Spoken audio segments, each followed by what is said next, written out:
नमस्कार, आपण पाहत आहात विदर्भ राजरंग न्यूज। राष्ट्रीय विधी सेवा प्राधिकरण मार्फत देशातील दुर्लक्षित, बेघर, अनाथ किंवा रस्त्यावर राहणाऱ्या मुलांचे सर्वेक्षण करून त्यांना आधार नोंदणीद्वारे अधिकृत ओळख प्रदान करण्यासाठी साथी मोहीम सुरू करण्यात आली आहे।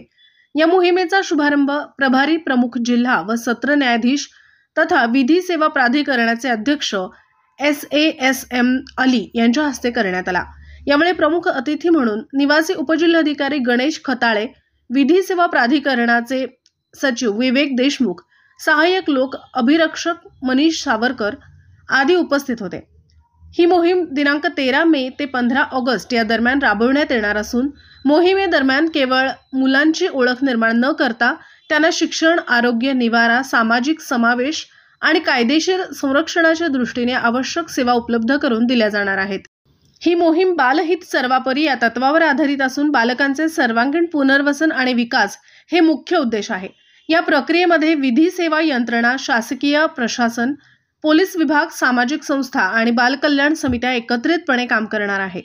मोहिमेच्या शुभारंभ प्रसंगी SASM अली यांनी होलिस्टिक इन्क्लुजन या संकल्पनेवर प्रकाश टाकताना सांगितले की ही मोहीम केवळ आधार कार्ड नोंदणी पुरती मर्यादित नसून त्यामध्ये मुलांचे सामाजिक, शैक्षणिक, आरोग्य व कायदेशीर हक्काचे संरक्षण आणि त्यांच्या पुनर्वसनासाठी एकात्मिक दृष्टिकोन ठेवून काम करणार असल्याचे सांगितले।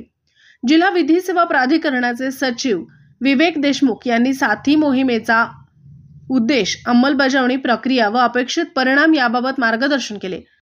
साथी मोहीम जिल्ह्यात यशस्वीपणे राबवण्यासाठी सर्व संबंधित विभाग, शासकीय अधिकारी, सामाजिक संस्था आणि विधी स्वयंसेवक सज्ज असल्याचेही यावेळी सांगण्यात आले।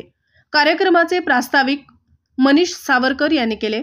संचालन विधी स्वयंसेवक हरिदिनी मस्के यांनी केले तर आभार स्वराली भुसारी यांनी मानले।